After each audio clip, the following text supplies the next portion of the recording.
10, 9. You want answers? I want the truth! Get ready for two guys who can't handle the truth. I want the truth! You can't handle the truth! But we can. Dave Palumbo, Chris Aceto.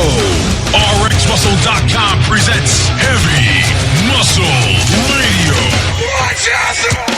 Welcome to another episode of Heavy Muscle Radio. I'm Dave Palumbo, and I'm joined, as always, by the technician, Chris Aceto, on this December 10th, 2018 evening. And Chris, I'm back from Dubai. It's my longest trip I've taken, and I can't even remember, probably 5 years, And, well, it is, there's the 2 days of travel, a day there, a day back. And then I spent 2 full days there. Very productive, had a good time, in the sense that, it was a good show. It was great to see everyone. And I got to interview. It was probably my most productive interview weekend of all time, I'd say. Well, the irony is you went to the Middle East and got the interview of people who sometimes won't give you the interview, right? Like Kai in the U.S. Isn't that funny? Ramy's down the street, and you can't get the interview with him. Yeah, the funny thing is, at the end of the interview I did with Kai, when you'll see it when I put it up, I actually said to him, I had to come all the way to Dubai to interview you. Yeah. It's crazy, right, when you think about it. Well, I mean, I have always said the interview that will go down in history as the interview of interviews with Kai, right, was when you shadowed him for the Marcus Welby site, Muscle. That was the last time I interviewed him, probably. The last real, in-depth interview. I had a few little ones, but nothing crazy. How many hits did that get? 10 million? Who knows? Yeah. Seriously, I wish I had it on my site. Yeah. That wasn't even. Oh, you mine. don't have it. No, it wasn't, because I could have put it up. I could have grabbed it and stolen it, but it wasn't really mine. I know everyone else stole it and put it up, but it was cease and desist from Blackman on it. Well, I mean, even if he didn't, tell the audience what it was. It was you interviewing Kai in the projects when he lived there. Yeah, it was like a 3 or 4 parter. I think it was a 2-parter. I don't remember what it was, but I just remember you so worried about you have like $3 million car. You had like an Abu Dhabi or Dubai car, right? And you parked it out in front of the projects, and I could see this like stress on your face, like. I didn't know if it would be there when I got out. I actually reminded Kai of that. I said, "Now you're doing good." I'm doing good, but good is doing better than well. How was the how was it? Well, what did you think? What was the first thing I asked him? Well, here's Dave Palumbo from the. By the way, wait a minute. I'm gonna. I just want to tell everyone. Standing here with Kai. I haven't put the interview. I want to just preface that before. I haven't talked to you about it. Number one, and number two, the interview has not gone up on the site as of when we're recording the show. So this is Chris's total speculation. So what I always tell you, I said I'm only speculating, Dave, but I'm usually right. Now, Kai, you're looking massive here. What are your plans? You're throwing your hat or not into the 2019 Mr. Olympia? Chris, that is exactly what I said to him. You cut right to the chase. I said, you're looking really huge, I said. You're so huge, you look like you're almost, I'm getting ready to compete huge. That's exactly what I said. And I'll give you his answer. Yeah. Well,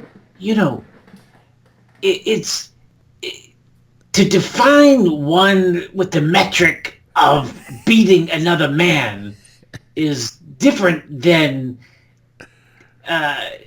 aspiring to be the best person you can become, and that's where I am, Dave. I'm not even thinking about competition, but I bettering myself internally, externally, spiritually, emotionally, and yes, physically is part of my modus operandi for 2019.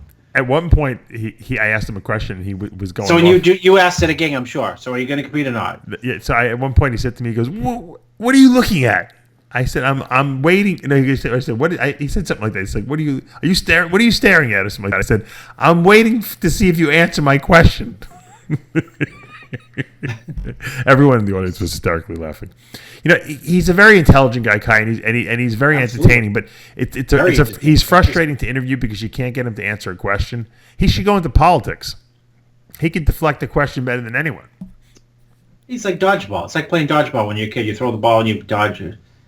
I don't know how we were talking about Phil Heath, if I thought he deserved to lose the Olympia, and he kind of defended him in a way where he basically, without, I'd have to interpret what he said, but in my interpretation of was he was basically saying, here they want everyone to get huge and big, and then when they get big, and they reward them for that, and then all of a sudden one day they say, oh, your stomach's too big, and they mark you down, but it was fine before that, Well, and he's kind of right in a sense, he's like Let me translate that for you. What?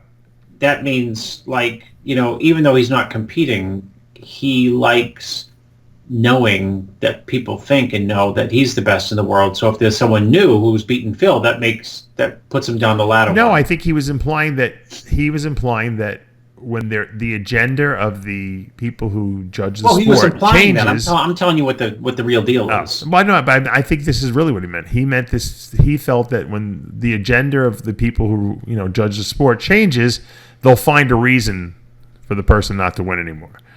I don't agree with that necessarily because I think that they could have penalized Phil 2 years earlier.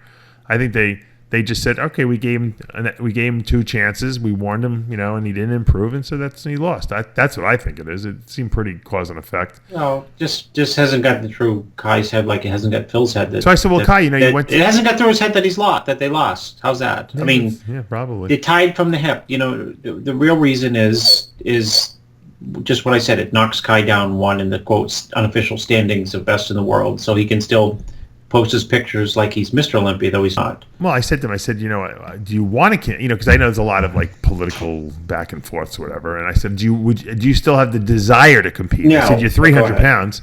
He said, yes. I said, do you still have a desire to be Mr. Olympia? I don't, but he did it in such a metaphorical way. Who knows? The metaphor can be, it's like Shakespeare. You can interpret these things in 14 different ways, the way he gives you the metaphors. But the answer is no, because you would have already announced it. Simple as that. Well, I think he wants.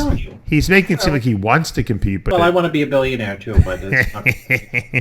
the truth of the matter is, he's making it seem so. It's like it's very complicated for him to compete, but really, that's what I mean. That's why I'm belittling. It's really not. not. It's not complicated. Really not. You say, I want to do it. Yeah, if he wants to do it, he can do it. I want to do it, and the fans want to see me. We'll see. And I didn't get any definitive answers, but it was an interesting interview. I think people will enjoy it just because I didn't let him talk on forever. I interrupted him a lot, and I called him out, and I kept repeating questions, and stuff like that. So I think people will enjoy the way I chased him a little bit, and during the interview, because most people don't. Most people throw lob softballs. He did say after the interview, though, he said to me, I thought it was going to be a lot worse. I said, Guy, what? I'm not looking to embarrass you. I want to ask the questions that people are thinking in their head, Well, that's exactly what people are thinking. Yeah. And you got like a Ronnie and Jay exclusive, huh? Together. Ronnie and Jay, yeah, because you remember Jay said to me after I interviewed him to promote the Dubai show. He said, I don't know if he said it on camera or off. I think he might have said it on. He said, "I want get me and Ronnie on next on the show." And I had reached out to Ronnie, and which was weird, was Ronnie didn't get back to me. So I thought he was really doing bad because Ronnie always gets back to me. He's really good at texting. So I figured, you know what? When I heard Ronnie was going to be in Dubai, I said, well, I told the promoter, just get Ronnie and Jay together. I said, I don't want to interview them separately. I want them together. So that's what we did. And the great news, the greatest thing I heard from Ronnie was that he's out of pain. He's pain-free. So this last surgery was a success. He had gone to a new doctor, and they fixed things the right way this time, he said. And he told me they actually bolted the rods in his back to his femur bone, which I've never heard ever before. I can't even conceptualize knowing the physiology. I'm like, it seems like it shouldn't be done, but he said the next day after surgery he was in less pain than he was in before he went in. So well, that's nice. It was a very. I felt very. It was a feel good moment. Everyone in the audience. I said, when I announced it to the audience, I said, I know you guys. How many guys have seen the Netflix special on Ronnie? Everyone raised their hand there, and I said, well, the good news is that Ronnie is no longer in pain, and everyone was cheering and applauding him, so that was great. Yeah, and then I got into the whole Jay versus Ronnie. You'll love it because you were involved in the whole thing, and it was it's funny because Ronnie never thought he would win the Olympia. It wasn't even in his wheelhouse, and Jay never for a second but he wouldn't win the Olympia. And it's two different mindsets, both accomplished. Yeah, it's a very good point. Thing, It's a very good point. And we you had me telling Jason, you're gonna win. You gotta doubt these guys. Yeah, that's what Jay said. Jay said, Chris, Chris was. I brainwashed him, right? Yeah. It's funny sometimes. Like it's you gotta have the. It's not me. You gotta have the tools too. Yeah, obviously. You gotta have the tools and the mindset. But I was like, okay, tools and mindset there on Jay. It's not like I was convincing him. I was just always there to say, like, oh, well, you got, 11th place here. I said, you kill all these guys. You destroy all these guys. Yeah. Just, next year you'll kill them all. I interviewed probably the most fun interview I did for the whole weekend, believe it or not, was Dorian. Oh, I could tell you guys were having a blast. Oh, I had such a blast. I asked Dorian every single question that I ever wanted to ask him in 1995 and 6, when he was winning Olympias and he was the biggest guy and everyone was trying to get huge and wants to know all the training secrets. Every question because remember, Dorian was you couldn't access Dorian. He was even when he would guest pose at a show, he would guest pose, he'd sit there, sign pictures, and then that would be it. He wasn't talkative like he is now. He was just like he was the shadow, man. He was the shadow. See, we just said it at the same time. That's how I know what you'd ask Kai. So, go ahead. What Dorian and I analyzed, and I think I'm the one who came to the conclusion, and then Dorian, kind of jumped in there, was that, we were trying to figure out why the guys were better in the 90s, why they had denser, bigger physiques. And what it was is everyone was Dorian did it first, and then everyone chased him. And so we got to all get huge. And the only way how do we get huge? Well, this guy's training like a lunatic, but he's training with controlled fury, and we all copied and emulated that, right? I mean, everyone was competing with each other to try to do more bent over rows with the reverse grip, the way he did it, to do more pullovers on that Nautilus pullover machine, and to do all the Dorian exercises that he did with that intensity and ferocity. And guys got huge. And then what happened in 97? After 97, the oils came out. And he retired. He retired because he had an injury, and everyone forgot how he trained. Ronnie didn't train like him. Ronnie was a genetic freak. Ronnie trained just heavy and high volume. So people couldn't train as heavy as Ronnie, so they just did high volume after that because that's what Ronnie Coleman did, right? 2 body parts. You train the same body part twice a week. Chest, shoulders, try, back buys, and legs, then repeat it. And you take 1 day off a week. That's it. No one can recover from that. No one can grow from that except Ronnie, because Ronnie's a genetic freak, and maybe Jay, But no one can recover, and Hany. No one can recover from that. So people started doing these dumbed down workouts. They started using machines more. And the physiques just didn't have that grainy, dense, freaky muscle. I've always said the machines, and you know what? It took a whole generation. It took a whole decade for people to lose that, because remember, after Dorian, the guys were still looking great because they were still around and they were still training the same. But the new crop all started training terribly. They didn't know. They weren't from that Dorian era. They forgot. And that's really what needs to be reinstituted now. They figured it was the drugs that made those guys look like that. So they took more drugs, right? Yeah. And they were. No, you're right. That's what I'm saying. Yeah, like more. Yeah. And then Dorian, even Dorian said, he goes. I asked him. I said, wouldn't you love to get a hold of Rami and get him in the gym and train this fucking guy? Yeah. He's like, I don't know if he'd make it through, a week with me. Rami's going out with Flex Lewis to see Charles Glass, I hear. It's a rumor. One of the two. Which one was it? I don't know. But don't you? Can you? I said, Dorian, can you imagine if you got a hold of Rami for 6 months and you locked him in your dungeon and just trained him and didn't let him do anything but what you told him? He goes, I don't know if he would make it. He goes, but if he did, it would be an interesting experiment for certain. Because these guys just don't have that graininess, because that density of muscle is gotten through brutal, hardcore muscle activation, not through just doing pump sets, Yeah. So cardio and pump sets. I think the next generation of bodybuilders, if they watch this interview, it's going to be so earth-shattering. I'm telling you, people are going to be blown away by it. They're going to be like, holy shit. I gotta, because there's so many systems. Every guru has a workout system, and most of them are based on high volume, right? Most of them are based on high volume systems. Well, they're you know. I've been advocating high intensity training. You know, if I give people a workout, it's the same workout I give every single time. They're like, what about any other work? I said, no, you got to train fucking heavy, and you got to use you basic give that movements. cookie cutter advice, Yeah. Dave. You know, there's some variations you can do on it, but the bottom line is you got to train as heavy as you can with good. That was the key that Dorian and I stressed: good form, full range of motion, and utilizing and activating the muscles properly. You know, Dorian was actually demonstrating, you know, how to do a pull down, you know, and why guys make mistakes and what they do wrong. It was seriously, it was a great interview. It was the bodybuilders out there, you guys who are listening, you're gonna love this interview. When are all these? When does this kaleidoscope of interviews? We're trickling. Kai Greene will be out. Kai Greene is 2 parts. It'll probably be out Monday and Tuesday. So today and tomorrow, and then you got Dorian, you got Jay and Ronnie. Yeah, I got a trick. I can't put it all up at once. You got Levrone. They're long. Right? You got Levrone. Yeah, Levrone is great. You get Milos and Nasser.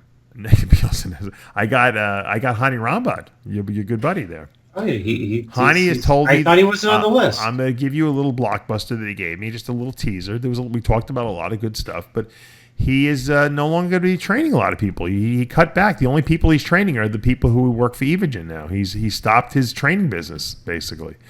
He says he's going to focus exclusively on his supplement company, Evogen, and you know, his family, and you know, he's got a lot going on. He's actually been training himself. He actually looked like he was working out.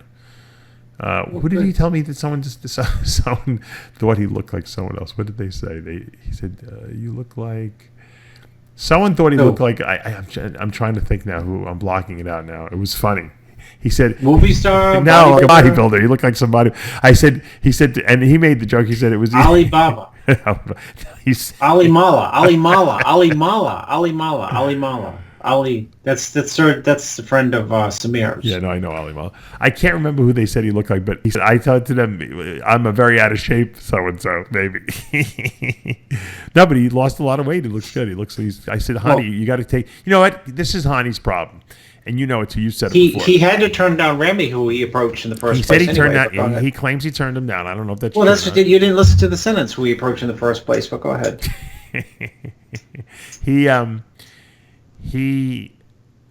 said he was. You know, we know he's an anxiety case. I even told him. I said, Hany, you get too roped up. You get too stressed out. He goes, yeah. He goes, I don't eat. I go to these shows. I don't eat anything the whole time I'm there. I don't sleep.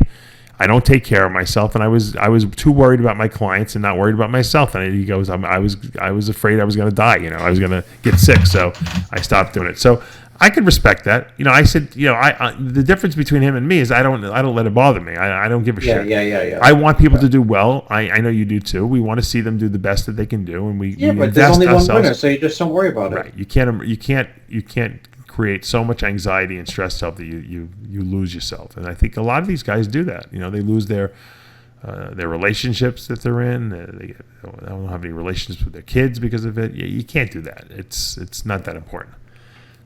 You can pass knowledge on without being emotionally drained. I used to do that earlier in my career. When I used to help people, you know, back before there were gurus helping people help people for free. You were probably the only person who ever got paid back in the day. Yeah. I would help all the guys who lived around my house. They would come to my house, and I would help them for free. And I was so emotionally involved. And I don't even remember who told me. They're like, you cannot be this emotionally involved. You're too much. You're going to burn yourself out. And I was young. I didn't know what the fuck they were talking about. But then I had someone I realized. I said, you know what? You're right. Who gives a shit? I don't give a shit. I'll help them because I like to impart knowledge on people. But you have to emotionally wall yourself off from absolutely from the outcome. You know what? Not only that, but you got to emotionally wall off your ego on the win. Yeah, right. On the win, right? Because you know, just because big ego leads to all kinds of problems. Holy shit, does it lead to problems? I don't see you going around, you know, bragging about how you're the. Well, I am the greatest besides Muhammad Ali. No, you know, I forget what we were talking about. We said someone. And we were talking. I said, Chris is the number one guru now because Hany's retired, and Chris has got the Mr. Olympia, and no one else has anything. Should I say Phil called me today? I'm just kidding. That would drive Phil crazy. You've got more guys in the Olympia lineup than anyone now. Well, You got know more what? horses in the race. But you know what? That could all change like tomorrow. Yeah, of course it could. Roden could go back to like 5th place. Who knows? But that's not going to happen. But well, it looked like you had a blast. Yeah, I had a good time. It was a long weekend, but I had a good time. I did. I wish I could have gone with you. I went out with Sammy Trudy on Friday night. He took me to took us to. It's funny. I wanted to go see all these places in Dubai. 3 nights in a row, I went to the same fucking place, to the Dubai Mall. The Dubai Mall. I wanted to go to Dubai Mall once so I could see the fish tank. They have the biggest fish tank in the world there. It's humongous. Sharks in it. Actually, it's the biggest. The Dubai Mall is the biggest mall in the world, which I didn't realize that until I found out the hard way later. I'll tell you that in a second. And it was the Burj Khalifa, which is the tallest building in the world, is right outside the Dubai Mall. So when you go outside in the area, it looks like, first of all, it looks like Las Vegas. If any of you guys have not been to Dubai, it's basically Las Vegas. It's not an Arab state anymore. It's Vegas. And there's all the tourists there are not Arabic. It's like a mixing pot. It looks like Las Vegas. Mm-hmm. So there's an outside area there where they have built a man-made lake where they have like a water show that's like the Bellagio, where they play music every half hour. And then they have a light show. Now, the light show is interesting because the light show takes place on the outside of the Burj Khalifa building. So there's an LED light the entire extent of the entire building right up to the tip, which is, once again, the tallest building in the world.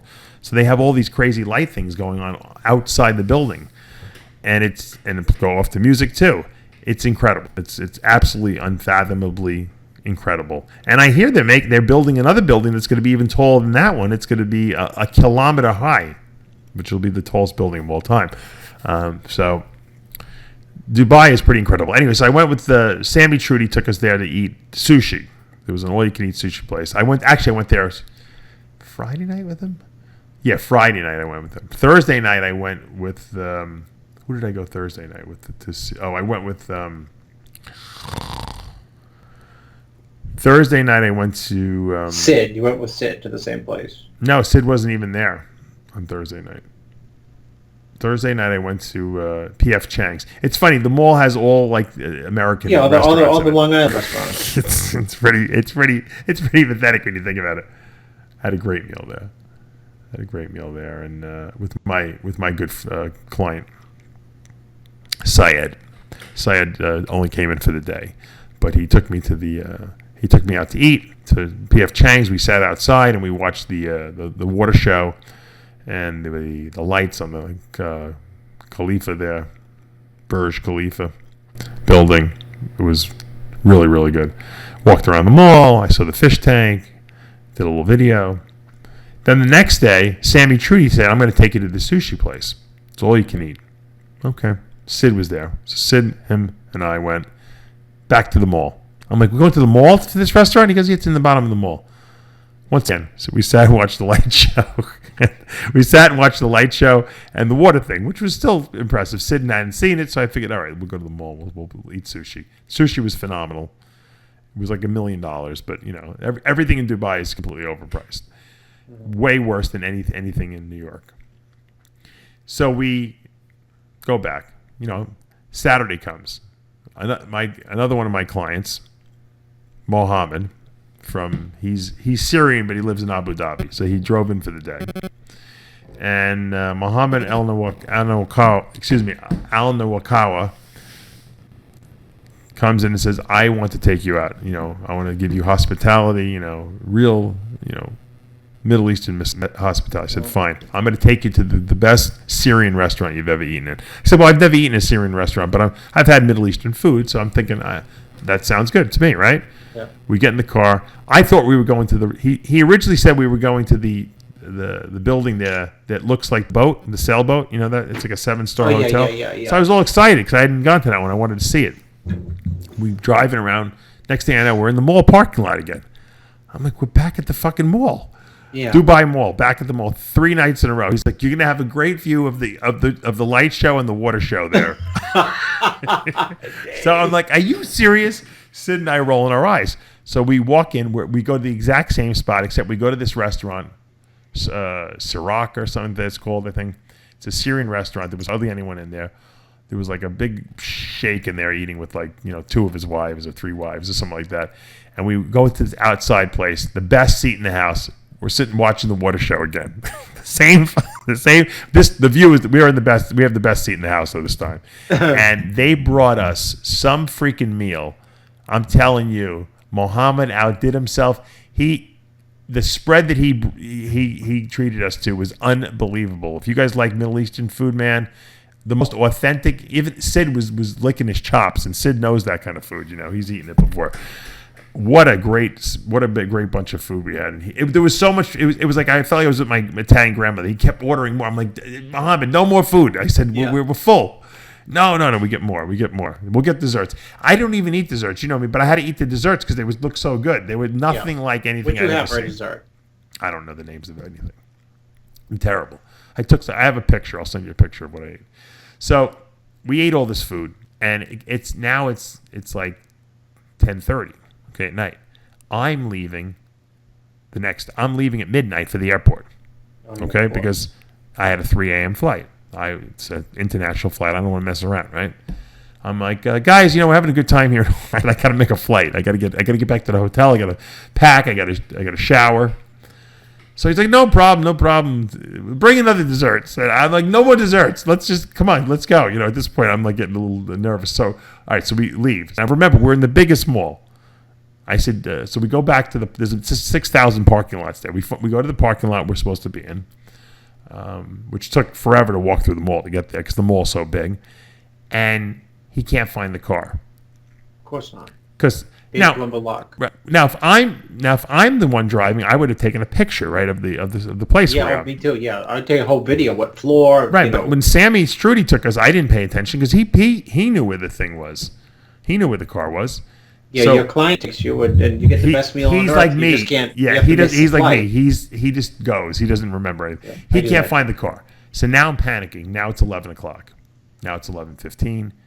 Now it's almost 11:30. It wasn't towed like my car at the Nationals, was it? I don't know.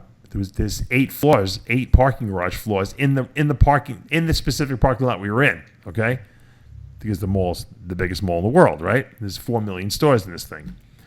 So finally, he goes to the security guy, and the guy starts driving him around. I'm like, I'm going to be divorced if I miss this flight. I said, I knew you were going to say that, of course. The first thing is like, holy shit, Amanda, she's going to be so pissed at me for missing the flight and being stupid enough not to. She was going to say, why didn't you know where to park? Or take a cab back, right? Which I wanted to do at this point. He's like, no, we found the car. He's like texting me. I found the car. All right. It took him another half hour, and once he found the car, to find me, to get back to me somehow. Yeah, you're thinking like, okay, I won't shower. I'll quickly pack. Yeah. So now I'm like, Mohammed, if you don't get me back to that hotel, I said, you're not doing your show. I said, I'm going to be dead. I said, so he felt so bad. You know, the dinner was so good. He treated us to. Like, I felt bad. I'm like, look, I love the dinner. I said, but you got to get me back. You don't understand. So he gets me back. We get back at 12 o'clock. All right. 12:15. My ride is there. Okay, because that's when he was picking me up. 12:15. I'm like, I need 15 minutes. I got to go upstairs. I got to take a shower. I'm sweating to death because it was so hot. It was hot in the parking garage, even though it was not hot outside. I get showered up. I pack. I go down there. I'm like, all right. So it's 12:30. The guy gets me. So this Indian guy's driving me to the airport, right? Uber's big down there. Yeah. It's called something else. I can't remember the name, but it's he wants to know if you want to go to JFK or LaGuardia. He's like, I'm in a rush. You got to get me right to the airport. Yeah. He's like, no, blah, blah, blah, blah, blah. Now everyone speaks English there, but so he was speaking English. He wants to bring you to see the light show. Yeah. Probably.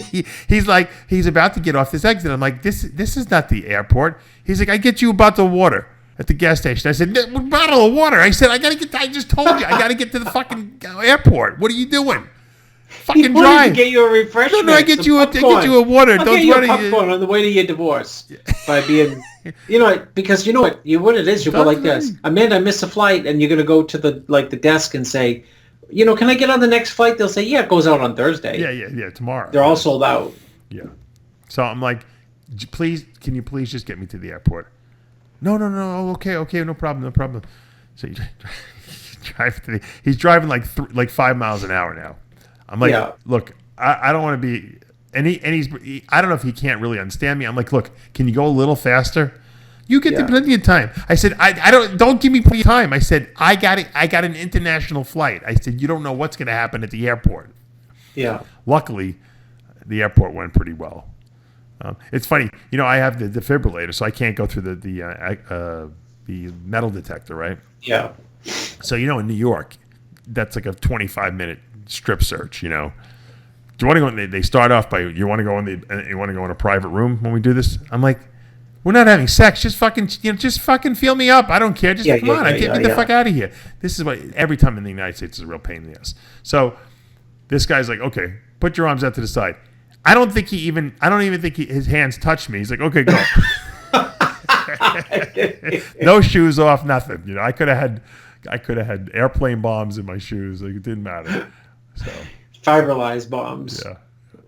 It's funny. I forgot my Fibrillized. I was having a nervous breakdown. The only thing I forgot, and I went out to the store. That must have just drove you nuts.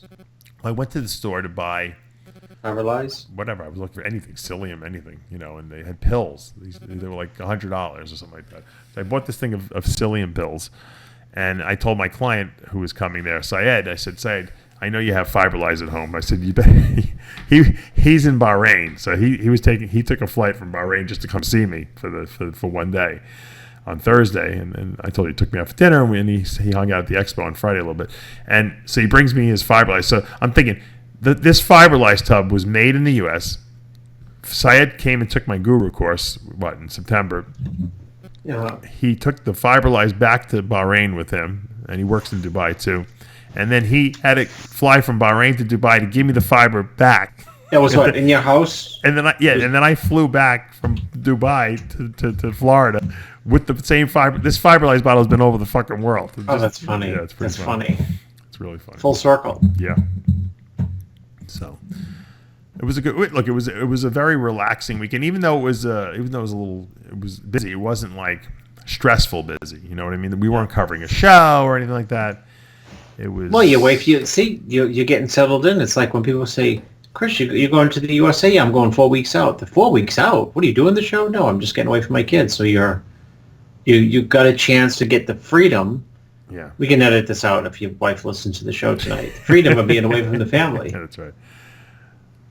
So I was told, that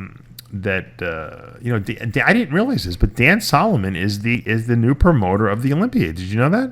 I did not know that. Yeah, he is not. Robin Chang is no longer the promoter. He's just he's helping out backstage, just run the backstage area. And I don't even know if he's going to continue after this year.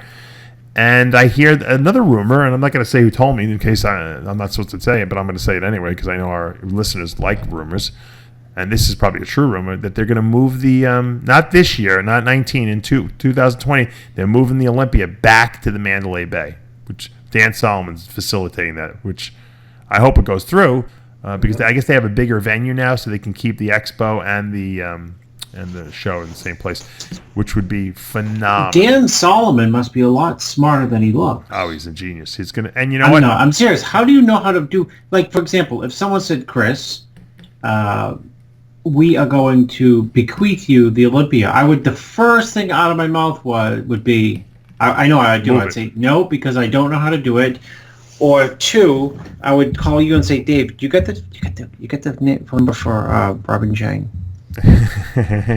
Because how would you do it? I wouldn't even know how to do it. Well, Dan obviously is good at figuring things out, I guess. Well, I'm sure Robin's going to help him. They're friends. But the point is that maybe I know that Robin is moving on to work with Jim Mannion, from what I understand, running the shows, the NPC shows in the international arena. So maybe Robin enjoys traveling. So that show is very stressful for Robin, I think. And Dan obviously has some new ideas, and I think it's going to be good to see Dan bring some of his ideas. Dan, don't bring back the challenge round. So let's poo-poo that. I guarantee you, we will never have a problem getting a press pass with Dan Solomon in there. That's for sure.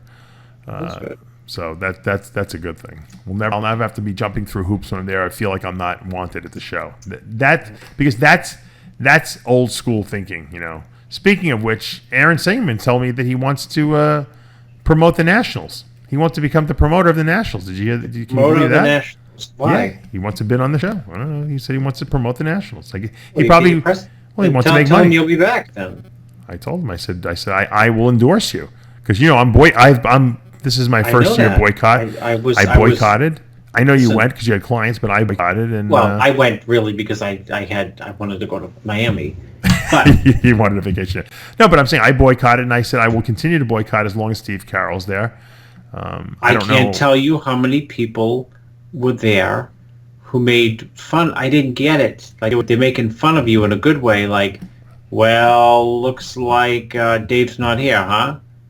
Yeah, So there were a lot of people who were. I won't go till he's gone, and hopefully, I hope Aaron gets the Nationals. Because if Aaron gets the Nationals, I know that I'll be able to go, do what I need to do, and I will go back to the show. I'll say it right here, and I will endorse. I'll endorse Aaron if he wants to bid on that show. I'll promote. You know how like when they have people run for president, they have to have like a campaign manager. I'll be his campaign manager for the show. Trust me. Well, you could.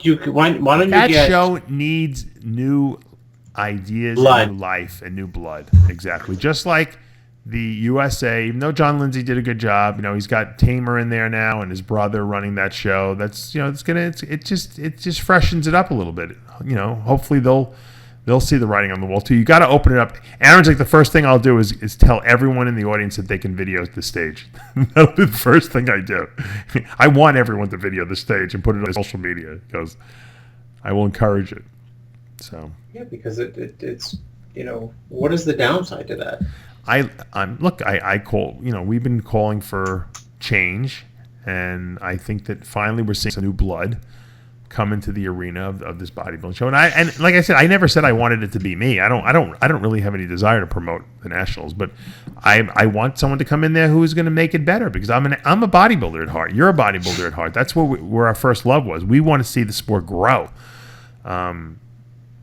And it was not growing; it was stagnating the way it was being run. And it was I told you, I told you this year how many people were in the audience, right? I mean, prejudging was like, Oh, and Aaron said the first thing he would do, and the second thing he would do would get out of Miami. I said, well, that's that's very a big mistake, smart. Aaron, because I like going there. Well, you could still if he held it in Fort Lauderdale, you could still stay in Miami. Oh, okay, yeah. I can still drive to the show. I thought he meant like out of Florida. No. He's going to put it in right by the airport in Florida, in Fort Lauderdale, because that's a great place. So I think that's good. That was good. Good stuff I got out of him. Were you able to interview Beta over there? Beta was not there. Beta and Ramy. Isn't it ironic? I was supposed to meet with Bader's nemesis there. You were within a 20-minute flight from... Now, Ramy, I don't know if Ramy was actually there, because I heard he was having visa problems, but to getting his family and everyone there. So I don't know if he was actually in Dubai. No one really knows if he's living there yet or not. Dude, look at all the people who can get into Dubai from the United States. You think he can't get in from... I know. For God's sakes, half of Long Island is there. I know. You can. So, no, you almost get the interview with who? No, so I think I didn't get the interview with Ramy because he wasn't around. I don't know. He certainly wasn't at the show. Beta wasn't around, and right? Beta wasn't there. I saw some of Beta's guys, and it's funny. Whenever I talk to these guys, they tell me, "Oh, I'm blah, blah, blah, blah, blah," whatever their names are. I'm not going to even mention who I saw there. And I'm like, "Oh, where's Beta?" All of a sudden, they don't know how to speak English. Yeah. I said, "Beta, where is he?" No one knew what I was talking about. They couldn't understand what I was asking them. Isn't that ironic? Well, he probably had a gag order on them. That's all. Yeah, who knows? Who really knows? But look. Who else? So the other interview. So you got. Let's find out who you interviewed Branch. Branch. Branch would Branch was great.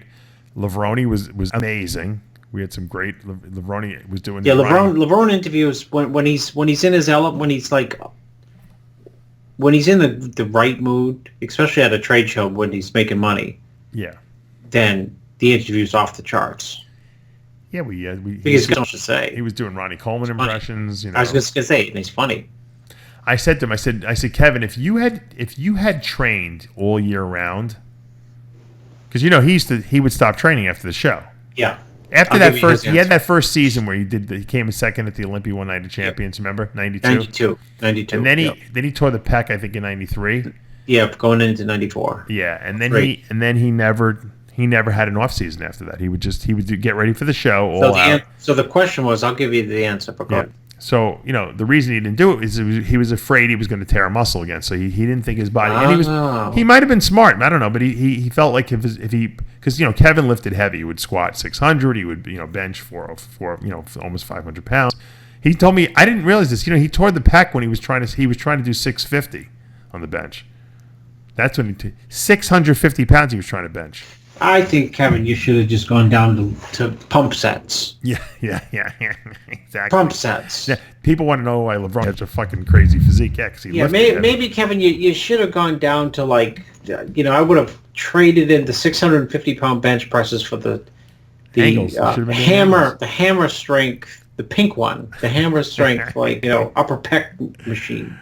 Yeah, Kevin was a big free weight guy, he told me. So I said, Kevin, you would have, think about that. Think if you would have trained all year round. He would have won. I think you would have beat Dorian. I really do. It would have taken you a couple of years, but I think at the end of Dorian's career, you know how you want to know how that's true? How? Because you can't be that gifted. In other words, Coleman trained all year round. Right. Jay trained all the time. Dorian trained all the time. Right. Are you saying that they were making mistakes and should have been taken off 4 months out of the year? He took off more than 4 months. He would take 6 months off. I'm doing the So I said, Kevin, you were basically just getting back to baseline. You weren't improving at a certain point in your career. You just got basically, and at some point, when you lose your legs, when your legs come down in size, when you get a little older, they don't come back. So they got a little smaller every year, and that's what ruined you. Because you had. I said, Kevin, you had some of the best legs in bodybuilding when you first came out. Of course, 92, his legs were off the charts. I mean, 91, 92, 93, you 94. blew that. And he goes, yeah, I know. He goes, I know. I said, that's why you had to make the comeback, because I said you felt guilty about that you never gave 100%.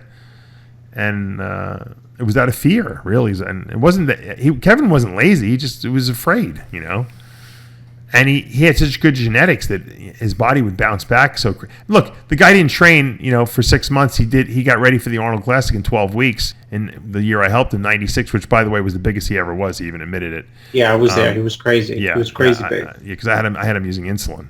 I had him using insulin in GH.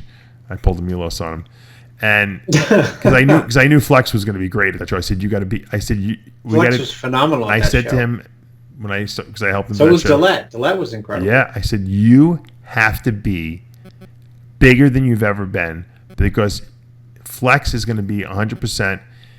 We know you can get conditioned. You have to be bigger. That's the only thing. That's the only way you're going to beat Flex, if he's at 100%. And that's exactly what happened. They were both at 100% conditioning wise. Flex was a little smaller. Kevin was bigger, and they gave Kevin the win. Yep. So Dillette third. So imagine if Kevin would have kept training after that. Right into the Olympia. Into the Olympia, and then into the next year's Olympia. By 97, he would have won the Olympia. That year that NASA should have won it, Dorian was super hurt that year. Levrone would have decimated everyone, and then he would have been Mr. Olympia. And Coleman would have never beat him in 98. The year Jay won the New York Pro United Champions, which was, I believe, he won it in 2000. Levrone was in the Olympia that year, but he was in the backup. I mean, he was in the band. The band was he was doing full blown, right? He was singing full blown. Yeah, they had the band. Yeah, I remember that. He looked like he didn't even train. Yeah, that's what I mean. That's what I mean. Then he came back in 01, and he got back to some. He wasn't as bad. Yeah, no, 01 he was a very good look, very finished. 02 he didn't look good at all, and I think that was his last year. So I don't know. Kevin, I think it was Kevin. He was one of these guys that Dorian was chuckling as he was beating him, because he was like, man, no way I should ever beat these guys. Even Branch said, I used to beat guys, I used to laugh my ass off. I said, man, these guys I should never be beating these guys. But I knew I was outworking them, and I was out-conditioning. Let me add to that. He probably shouldn't have anyway, but go ahead. Whatever. But you know what? He was able to even compete with a lot of these guys because he outworked these guys. And that was the bottom line, So, I always tell people, if you're not your best, even though you might be better than someone else, if that person's at their best and you're not at your best, even though you might structurally be better than them and have better gifts, you can't be mad that you lost a show, It just goes. If you're at your best and you lose, and when you should have won, that's a different story. So it was good because I got a lot of different insights from a lot of different people, and the theme I think of a lot of the interviews was training, and that no one trains the way they should today. They're too concerned with taking selfies and videotaping every set that they do in the gym, and they're all doing machines because it's easier. It's easier to do video of that, and we're not seeing the physiques we saw in the past. I think the guys today might be genetically more talented. There may be because there's more people. Yeah, I think that the genetic pool is not worse than it was. I think that just the training pool is the training mentality is worse. You may be right. I think that there needs to be a renaissance in training. You know how every like 10 years. Renaissance in training. That there you go. That's the making of the Guru Part 2. I wish I had time to do a training camp, really, with the Dorian and you, and it would be killer. Maybe I'll make it happen. Sean Ray used to do those camps, but his camps were like for different reasons. They were just money makers. They weren't really. I don't think it was really a hard informational based. Well, I think it was really for people who were like just casual lifters who wanted to hang out with top pro bodybuilders, which is fine. I mean, when you did those muscle camps, I guarantee there wasn't many top level bodybuilders who went to the camps, right? Yeah, because it was too expensive. Right. It was people who was middle aged people who just wanted to say I hung out with Aceto. Yeah. That's how it always was or is. If I was an upcoming bodybuilder and I had the opportunity to train with Dorian Yates, Dave Palumbo, and Chris Aceto, man, I would spend any amount of money, and I would find the money if it was too expensive to do it, because that's a once in a lifetime chance, to get the training secrets. But people don't think training is that important nowadays. They'd rather have someone online send them a new workout every single day that's crazy, cockamamie, kooky, reps and sets and standing on your head doing abdominal exercises and stuff like that. That to them is more interesting than someone telling them, hey, you're going to train 4 days a week. You're going to train, 9 or 10 sets per body part, and you're going to train to failure with high intensity. That's not that entertaining. It's not that sexy.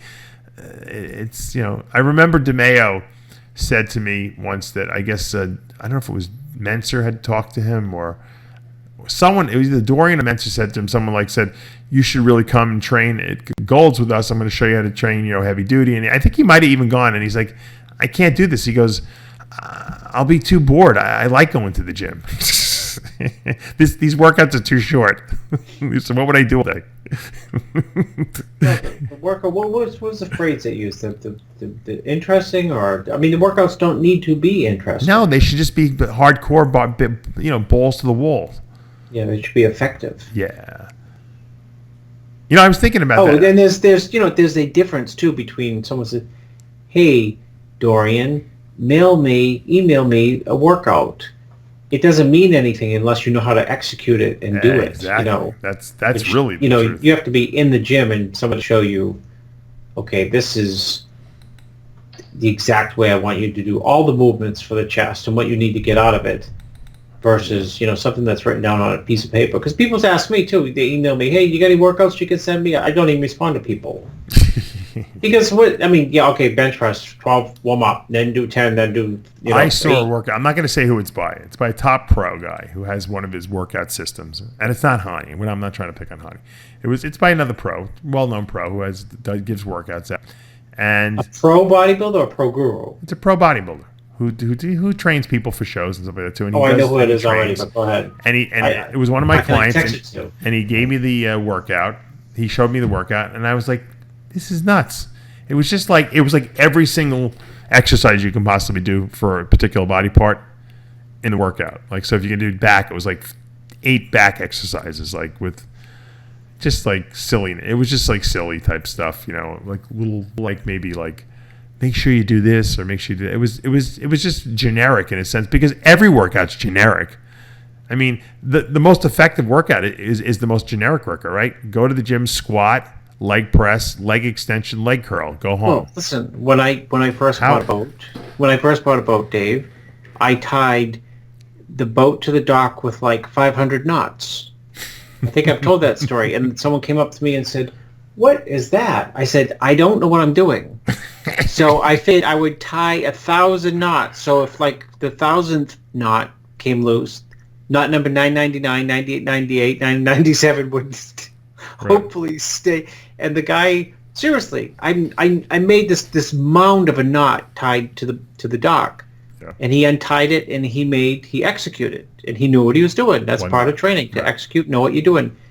He made a knot in like 1/1,000,000th of a second, and I said that won't work. I need a fancy. I need something more fancy than that. You tied like your shoelaces. That's how you were tied. Yeah. You did a double knot like you would do your shoelaces. Yeah. So you got to know what you're doing, and gotta. But yeah. But my point is that there's really not. I mean, when you make it too fancy, you're probably screwing up the workout. Too many sets is going to ruin it. We know that. Too many exercises is going to burn you out. Yeah. And when you do too many exercises, and Dorian talks about this in the interview I do, there's no way that you could possibly give 100. Because imagine you have 20 sets to do. You go to the gym and you warm up with a couple sets and you get to your first set. And do you really think you're going to give 100% of everything in your soul to this exercise, knowing that you have another 25 to do after that? Yeah, He's like, it's impossible. He goes, it's impossible. He goes, even if you could mentally try to do this, subconsciously your body wouldn't allow yourself to go all out, because it would know it has to conserve itself for the rest of the exercises, the rest of the sets you're going to do. So that's why those workouts don't work. That you cannot give 100% of yourself and go to failure when you're doing that many sets. It's just impossible. And he's right. I mean, I've been saying that for years. I know. I was living proof of that. And that's not to say that you have to do one set. Even he said that. He goes, Menser went a little to the extreme. He goes, and I try to see if Menser was right. But I think, but less sets is better, he said, than more sets. So less is better. It worked for him. And you know what? Everyone, I don't care if anyone could. There was probably 90% of the people in the 90s were following that mentality. Not maybe 1 or 2 sets total for exercise for a body part, but people were doing 6 to 8 sets as opposed to 20 sets, which was what people do now or what they were doing in the past. So it was they had reduced their volume, they increased the intensity and the weight, and people grew. And they grew at an astronomical rate. Well, Dave, I mean, you know what? How many times have you done this when you were training? Oh, shit. Emergency happened. I'm only going to get 20 minutes to do back you today. do 3-4 sets. Minutes. You do 4 sets, and you feel the best exercise it was. And you say, God, I felt gigantic in that workout. Yeah, you gave because you I mean, nuts. What did you do? I just did pull-ups, bent over rows, and deadlifts. And you left. I did 3, 3, and 3. Yep. I just went nuts because I only had 20 minutes. You're right. 100%. You can't even. You got to try it before you say it's not going to work for me. I'm telling you, it will work for you. You got to lower your volume and increase your intensity. When that Dorian interview comes out, you watch it and listen to it, and it'll make sense to you. Yeah. Well, I told you too about when I went out to Los Angeles, going to a track to watch people training for the Olympics. Right. I must have been 80, I don't know, whatever. And what dumbfounded me, I had to be like 20 years old, is, 100 meters, so on par with bodybuilding type training, right? Right. It's the 100 meters is done and over, right? It's just like a set. Your bench press is done and over. It's not like this long 2-3 minute set. So they use the same energy systems, right? I mean, I'm not thinking of this at the time, the 100 meters and say a set of bench press. And whoever we're watching, I forget who it was well known in that time. We went to see Carl Lewis. That's where we went to see, but he didn't show up. And people go out and they do the 100 and they do 100, boom, it's over. And they do stretch, 100, and they do 2 more, and that was it, the whole practice.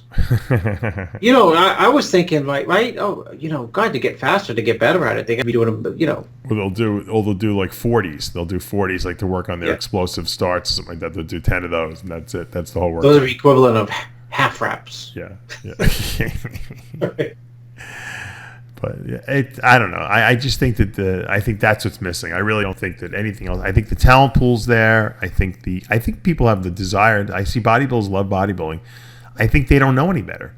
Look, if Dorian didn't come along, I wouldn't have known any better myself. I probably would have been caught in that same rut of just doing what everyone else is doing. Yeah. Dorian showed that you can get that people. No one ever was as big as Dorian. Not even close.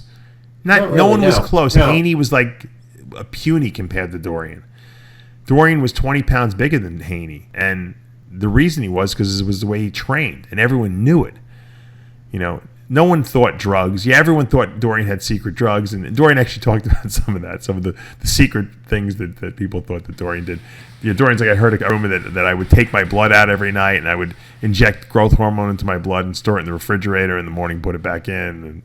And he said there was so many crazy rumors about what he used to do, but supposedly he did.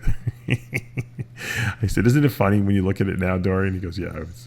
Because back then I couldn't laugh at myself. He goes, now it's but people didn't realize of what I was doing in the gym. That's what they didn't realize how important it was. I said, well, I did, because I know when I started training like you did, I got big and I got thick and dense, and it worked. But I said, I blame you because you retired. People forgot, and you left. You didn't stay in the sport and start helping people right away. You left. You disappeared like the shadow that you were. And whatever you did, but no one saw you, and so no one benefited from that. He was telling a story about how he made Cormier came and trained with him. That was well known, yeah. And he made Cormier throw up. Yeah, like percent, I think, right? Something like that, yeah. It was on, and the funny thing, Cormier trains hard. It wasn't like Cormier's not a bit like people think Cormier's party. He trains, but he never trained with the intensity that I think Dorian did. Yeah, there were one year when Jay was like coming up, people would say, "Hey, can I come train with you?" Usually kids, kids, 18, 19, and he was young as hell at the time. Anyway, he was much older than them. Right. But I said, "Oh, what happened to whatever? Do you ever that kid? Let's say Palumbo." Bother you to death, you ever train with him? She's like, yeah, I train with them. I said, what happened? He said, he barfed all over the place. And I said, really? He said, this Jay's dry humor on arms. In other words, on arms. If he's going to barf, if he puked all over the place on arms, what happens when he gets to back? Exactly.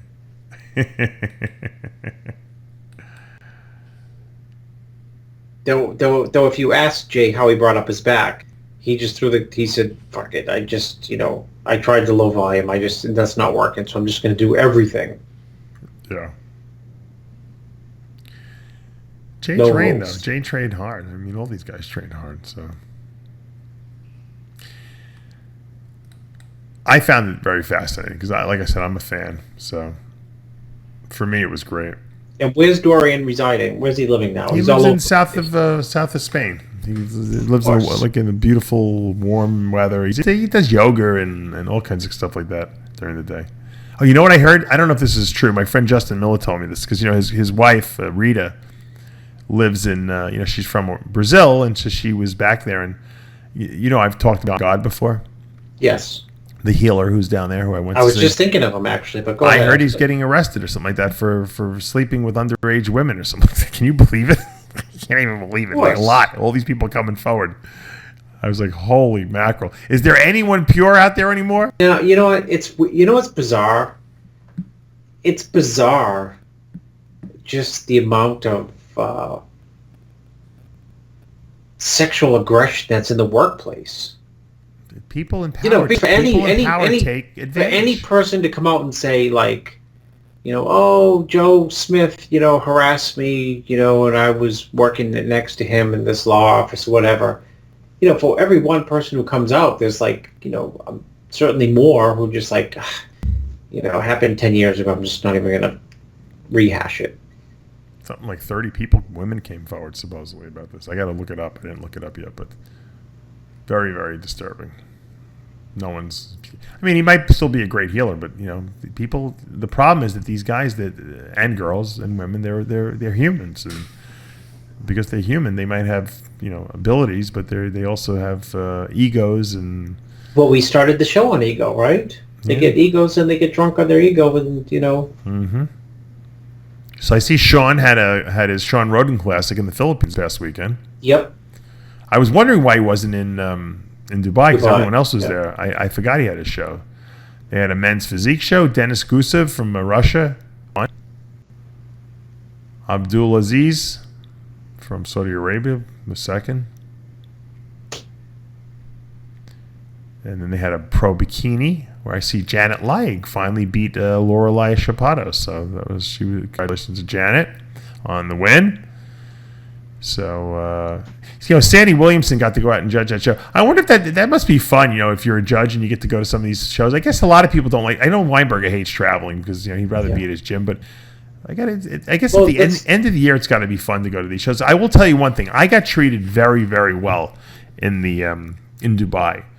They flew me in. They put me in a beautiful hotel. They picked me up at the airport. They drove me back to the airport.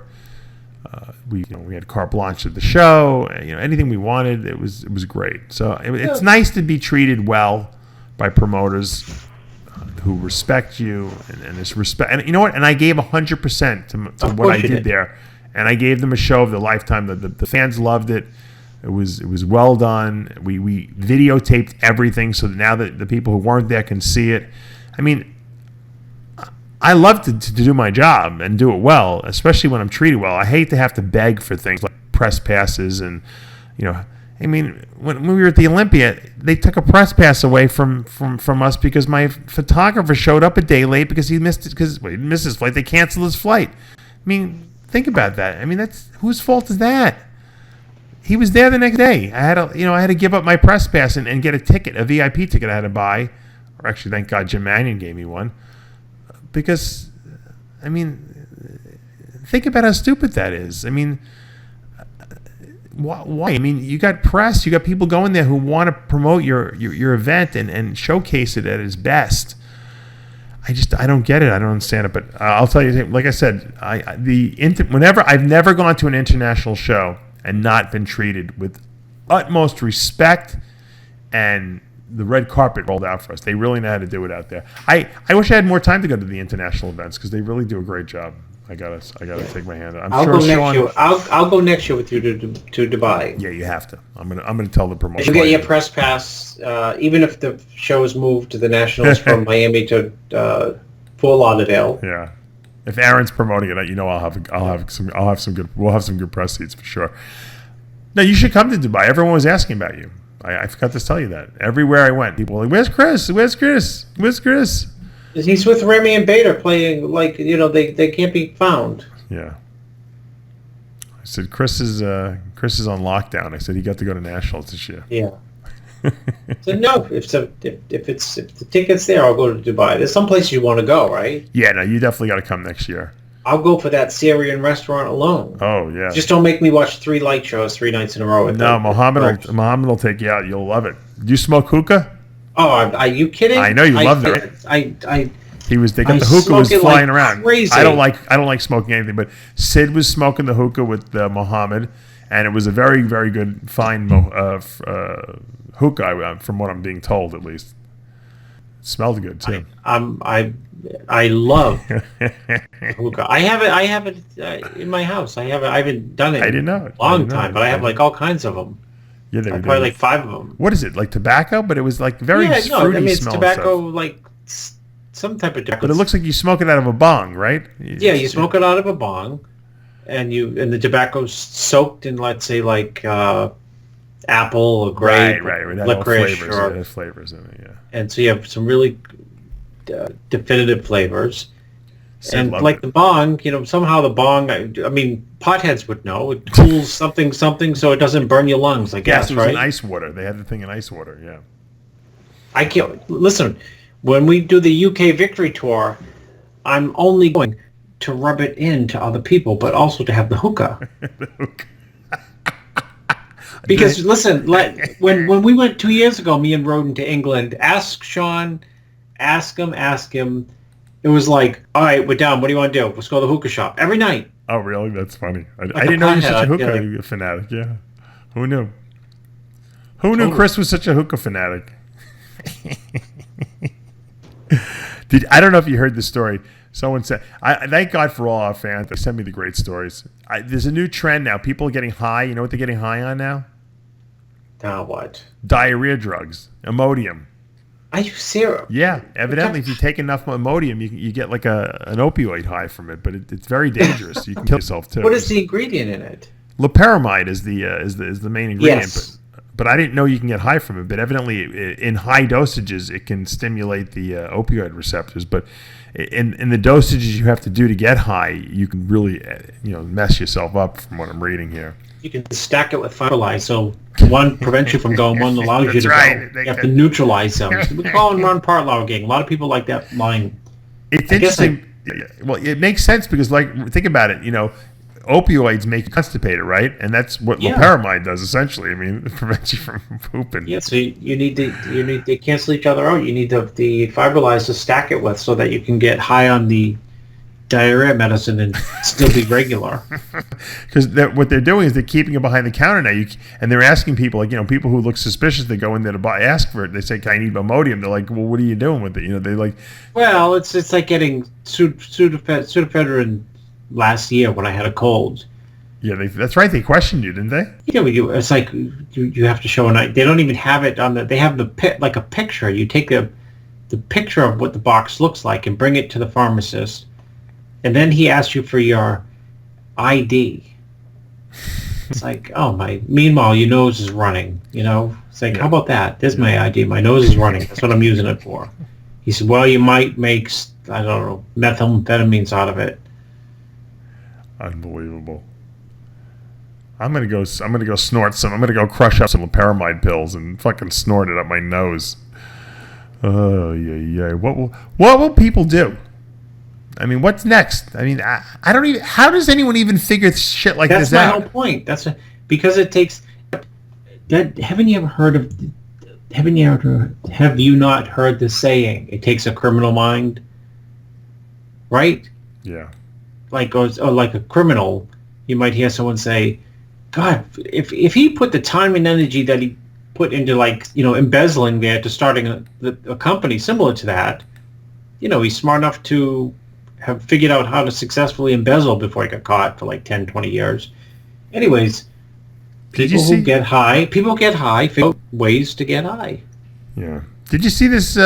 Speaking of unfortunate people, did you see this guy Dan the bodybuilder guy? I don't know, he's got his own channel. I don't really watch it. I heard about it with the leg. Yeah, he took a shot. Yeah, I did a rant on not to inject your quads. It was a brutal rant that traumatized so many people who told me, "Oh, thank God, I didn't know. I used to shoot my legs. I'm not shooting my legs anymore." I had clients of mine who were shooting their legs who said they shot their legs 1,000 times, and then after they watched my episode, they took a shot and they were in the hospital the next day with having to get their leg filleted open. This guy is like asking for donations now. He got a deadly infection. He was in Thailand. I don't know what the hell he was doing in Thailand. Probably trying to get drugs. Said it was from dirty steroids. We don't even know that. The quads are the stupidest place to inject. I already said it. They're too dense, the muscles. There's too many nerves in there. The stuff gets trapped in there. Once it does, infections grow real easy. It's hard to get out of. You got to open up your leg to drain the infection. Bad idea. Don't inject your quads. Ever, never, ever. I can't stress it enough. I'm not going to go on. I feel bad for the guy. I don't want to see anyone suffering, but I mean, you got to be a freaking moron to inject your quads after that. And I know everyone in our industry watches my rants, but you know what? They hear it and they don't believe it. They're like, "Well, I inject my quads. He doesn't know what he's talking about." There's a reason. You know what, Chris? I've done before too. When I give advice, when I give someone a program and I write down, "I want you to take this, this, and this," it's not a suggestion. When I tell people to do things, it's because I know through my own tried and true experiences and through my own research and personal experience that this is going to generate the best results. Likewise, when I tell people not to do things, like not to do DNP, there's a reason I tell you not to do things, because they're dangerous. And I'm not by any means conservative, by any means in what I recommend that people do. There's no way anyone would ever accuse me of being conservative. So if I say don't do something, it means the risks far outweigh the benefits. And there's other things you can do that can do the same thing. So no reason to do it. So when I tell people don't inject your quads, it's not because I'm just being an overcautious guy. There's a million other places you can inject steroids. The quads are not one of the places you should be putting them. Period. Why people don't listen, I don't know.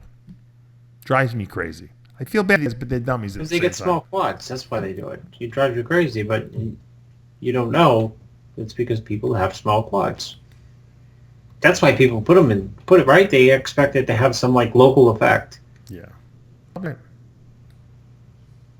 Meaning the worry of the insecurity of having small quads. I don't know if this is true. I heard a rumor that that's what the Camel Crew are big quad injectors. I don't know. Yeah, some of their inside guys there. I was in Dubai. I got all the gossip on everything. I don't know if it's true or not, but I heard it from more than one person. What other gossip did you hear from? I heard a lot. I don't know. It'll trickle out. I can't remember half the stuff. I did see. Speaking of the Camel Crew, I saw Ahmad Ashkenani, who looked huge. Mm-hmm. Huge. He gets a bad. He's a really nice guy. I got to tell you, nice. He's the nicest guy with a great, pleasant personality. He's always smiling. He doesn't have a bad bone in his body, but that doesn't mean we can't critique his body, he's got no legs. Yeah, he's got weak legs. His legs look bigger than they have been, but that's one of his weak body parts, and but it has nothing. But I'll tell you, the guy is just such a nice guy. You want to go out and sit down and have dinner with him. He's like that kind of a guy. Well, he'll bring you to the mall. Maybe to the Dubai Mall. Same place. No, another place. I've already got the 3 separate places there. Yeah, but all the same mall, same the same spot. mall. I'll go to California Kitchen Pizza. That'll be the next place I have to go there. I went to. There was a lollipop. It was a candy store in there. It was like Willy Wonka in the candy factory, in the chocolate factory. I bought Logan 3 custom lollipops and this Batman like candy dispenser. And if you push the button on the thing, there's a fan on there that turns into an automatic fan. My son's obsessed with fans. So the 3 lollipops, they were pretty big, and the fan cost me like $30. The mall was so expensive, it was unbelievable.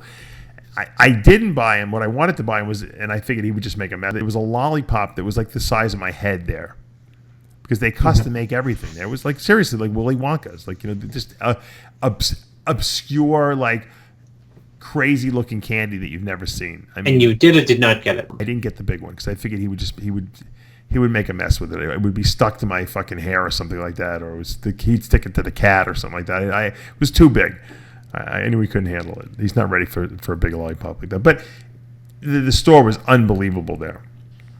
I was like loving it. I was like a kid, literally a kid in a candy store. Yeah, I was just going to say when you said kid, I said you were literally in a candy shop. The guy, when I went with my client Syed the first day, there's the fish tank there, right? Right, and the candy store's right opposite the fish tank. The fish tank is,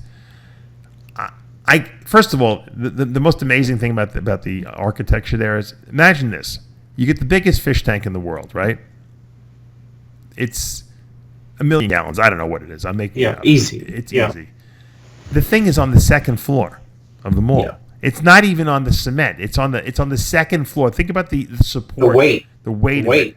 8 gallon. It's 8 pounds per gallon. Okay, that's how much water weighs. I can't even imagine how they built that place. It's like Fort Knox, as my dad would say. So anyway, they charge you for everything in Dubai. Nothing's free. So if you look at the tank, obviously for free. But if you want it, there's like a tunnel that goes through the tank. If you want to go through the tunnel where you can see the fish like right above your head and all that stuff, they charge you. It's like $30. So my client Syed wanted to take me in there. He said, "I'm going to pay for everything. You don't pay for anything. Hospitality." I said, "Don't waste the money. I've seen fish before. I don't need to go through there." But what I almost did was he was also wanted to almost talk me into it. They have a cage at the top of the tank. They put you in the cage and they lower you in the water. You could swim in there with the sharks. No, that's Rampy or Helly. Yeah, I know, but I didn't come prepared anyway. But I guess they give you a wetsuit, but so it wouldn't even matter. But I'm like, you know what? I said, I don't want to. What do I want to swim with the sharks for right now? It would have been great for video, if I would have done it. And if I had more time, maybe I might have done it. I wasn't afraid. It was if he would have asked me to jump out of an airplane, I wouldn't have done it. I'm afraid of heights, but I would have done it. I don't think those sharks are probably so well fed there. Nothing's coming after you. But it would have been fun. But all it needs is one gluttonous shark. It was probably $200 to do it. Who knows? But the funny thing though, Chris, is you go in the cage. They lower you in the cage, right? The bottom of the cage is open. So I don't know what can swim shark underneath can come and get underneath you. I don't know what the advantage of having the bars around you other than for looks are. So I saw that design flaw right away, and it stuck out in my head. And I said, you know what? Kind of important when you're in a shark tank to be fully enclosed. Yeah, I had just watched the new Jurassic World movie on the plane. I'm like, and I was watching the dinosaurs, chew through the bars. I'm like, you know what? Maybe I shouldn't go in the shark cage. I was getting flashbacks from Jaws as a kid. But it really is Disneyland for kids. Dubai has it's so Las Vegas out. It's unbelievable. They basically went to Las Vegas. Whoever set out to make Dubai, I'm sure. And swiped and they said, let's do everything better than them. Think about it. What do you think that Burj Khalifa cost to build? You're a real estate guy. $1 billion, $2 billion? I don't know. I don't know. Google it. I was asking them. That's a good question. I was asking these guys, who paid for this stuff? Like, was it the sheik? The royal family. I'm sure. No, I think right? from what I understand, it's all what they did was they went out to very rich businessmen, Russians and so, and they said, "Look, we're going to build this building. You want to own part of it?" They collected money. What's his name? Sue was telling us that they had a friend that owned. They owned the 101st floor of the Burj. I think my client Syed said that he had someone he knows. They own the whole floor. Think about what that cost. I know. The whole family, they live there. The family lives there on the 101st floor of the Burj. I said, man, Chris Aceto would love that piece of real estate. Holy shit. You'd sell everything else just to get that one. It's got to be worth a few bucks. I own. Not only do I have a place at the Burj Khalifa, the tallest building in the world, I own the 101st floor. He's a doctor. You know what, Dave? I remember. You know when it opened? I remember exclusively when it opened. When did it open? We were trying to figure that out. 2009. You know how I know that? How? It was the shit had hit the fan in the financial crisis. Oh, was it a bad time? It affected. Oh gosh, I think when the Burj opened, you could get a hotel room suite in there for $35 a night because people weren't traveling. International travel had come to a stop. I was close. $1.5 billion. 1.5 billion? Yep.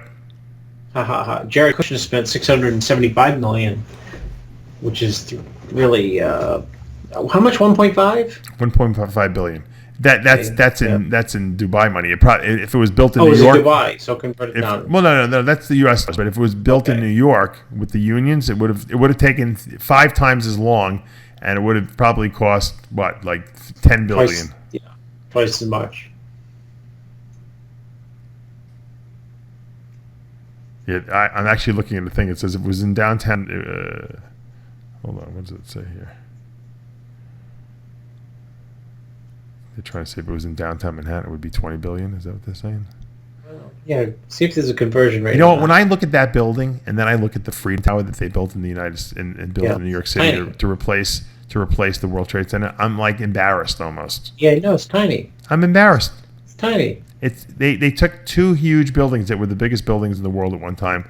They were the voice, or they were the image of New York City, and they put like an inadequate building there to replace it. Why didn't they build something like the Burj there, or even bigger? You know what? Because they thought it was going to be like a bullseye on it. A target, yeah. Trump had a proposal for that. He wanted to rebuild the World Trade Center, 2 towers, bigger than anything that was out there. I thought it was a great idea. Why they turned them down, I don't know. Money.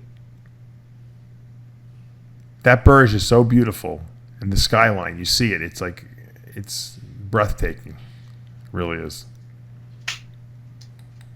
And they put the way they lit it up. It's the light show they have on it is crazy. And you stayed how far from the verge? You could see it from our hotel because it takes up the Well, whole I skyline. hope so. We were like a couple I miles. think I can see it on a clear day. I walked. I took a walk the first day I was there because Sid wasn't there, and I walked probably a couple miles. I didn't realize I walked that long, and I walked down the main street, which was like the Vegas Strip, which is where all the buildings are, and they have this thing. It looks like the Death Star, the unfinished Death Star. It's like yeah, I saw that video. Yes, yeah, it's probably from what I said that it's supposed to be a museum they're building there. It was really cool, and from there I could see the Burj in the distance. And it just right made down the street. a list I saw maybe 2 days ago. I think it was third safest city in the world. Yeah, that's what someone told me. There's no crime in the city, zero. No one does anything because no one wants to get kicked out. Everyone loves being there. You do crime, they don't. It's not like the U.S. They don't just arrest you and put you in. They kick you out of the country. You're out. You don't come back ever. And people, they don't want to leave there. They like it there. There's no taxes there. No, that's a biggie. You don't pay taxes. Yeah. I think they finally started. I think they're finally doing some kind of a tax on like items, material items. But there's still no income tax there. It's great.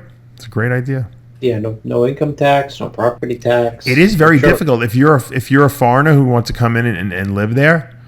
It costs money to get a visa there, for a permanent visa, not to come visit. Because Sammy Trudy was telling me it's expensive. It's like it was like $3,000 per person, and he's got he's got his wife, he's got his kids, family. Yeah. So for him, it's but it's still worth it because think about all the money he's going to save by not paying any income tax with all the money he makes there training people. So free medical, free college is probably free. I think all that stuff is free for the real Dubai people who are from Dubai who were born there, but not for visitors. Look, you know what the truth is? It's they call it it's like people saying it's the anti Middle East country. They went against everything that the Middle East stands for. There's no rules there really. I enjoyed it. I think it would be a great destination place to hold the Olympia, right? Yeah, you're going to say maybe Dan Solomon will move it to Dubai for probably he'll get this is what I would do. Sponsor it and sponsor him. And Vegas is great. This is what they should do. It should be on a 3-city rotation. 1 year in Vegas, next year in Macau, China, which is really not China, it's Macau.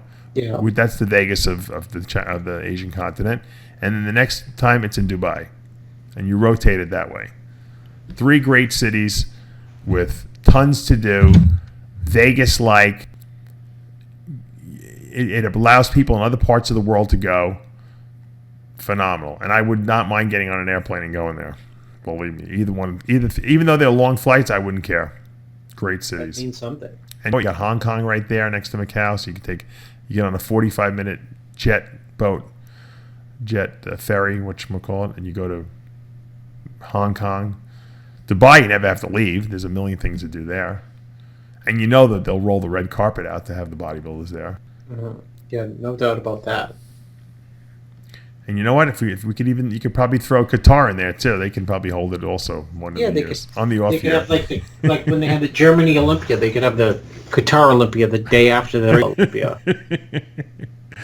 Give $1 million prize. They spent a couple $1 billion on those stadiums for the World Cup that's coming there soon. So I think that would really spice up things. Let people bid on these things. Let cities pay for them. The Middle Eastern countries love bodybuilding.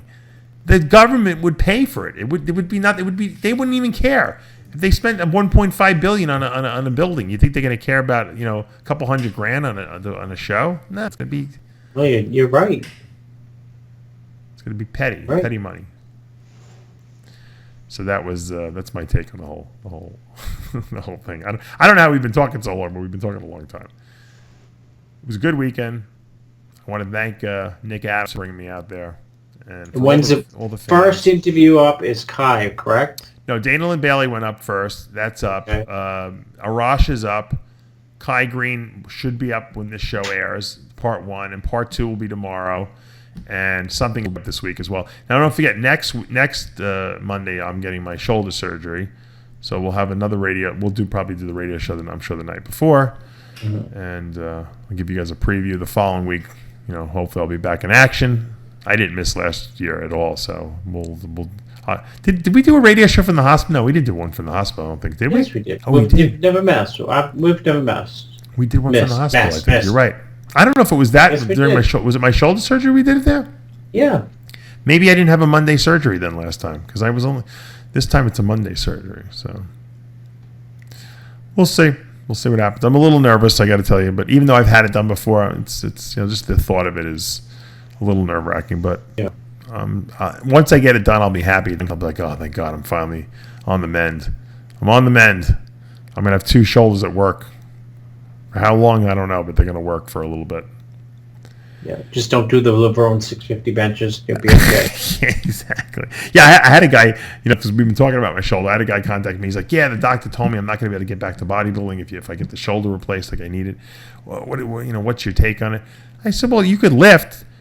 But if you think you're going to be a professional bodybuilder and lift like that, your shoulder's not going to last. I mean, I have no pain when I lift. I could probably lift really heavy if I wanted to, but of course I'm going to wear out my shoulder. And the idea of going back and having it done again is really not something that I would look forward to be doing, again. I mean, it may happen some point in my 80s, 70s, whatever, but I hope not. I certainly don't want to do it in 2 years again, What's the warranty they give you for? There's no warranty. There's no warranties. Money back warranty. Yeah, all right. Yeah, fine. All right. The idea of going back to get it done is not. It's not like taking your car and getting a part replaced. But it is what it is. I wanted to just thank everyone out there in Dubai because I had a really good time, and all the guys who I interviewed with were terrific, and women. The last interview I did of the day was with a guy who's interesting because he wasn't a bodybuilder, wasn't a pro bodybuilder at least. He was a guy who's just a YouTube guy who's got 480,000 subscribers, and he had lost his job. He was kicked out of school or something like that. He was sitting on his couch with his iPhone and just made a video. And one video led to 2 videos, led to 3 videos. Before you know it, everyone was following him, he said. Because he was just so honest, brutally honest about his life, how it sucked and everything, and all these things were going wrong. People related to it. Guy's making a fortune now on YouTube. Good. So I asked him some questions, and I think people, it just goes to show you, man, if you put dedication into anything, you can really make it. Especially in today's world with the internet. You could really, the old adage, you can't sit home and wait for the phone to ring, is really true. Is really not true anymore. You can sit home, play video games, and make money. Your parents were wrong. Remember, your parents told you, stop playing those video games. You're not going to make any money from that. You got to get out there and do something. No, you can stay home and play video games and make a really good living for yourself if you want. The number one YouTuber is that PewDiePie guy. That's what he does. So the rules are all out the window. Write your own rules. That's my quote of the week. Write your own rules. And on that note, Chris, we are out of time. Until next week, remember, with Heavy Muscle Radio, the truth hurts. Good night, everyone.